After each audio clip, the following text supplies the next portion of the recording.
अभी देख सुनिएगा पहले कैसा वीडियो देखता है, ये देखिएगा।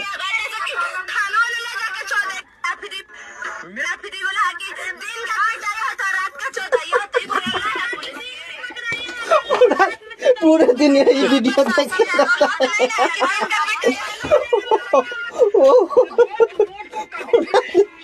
पूरा दिन सारी वीडियो देखते रहता है।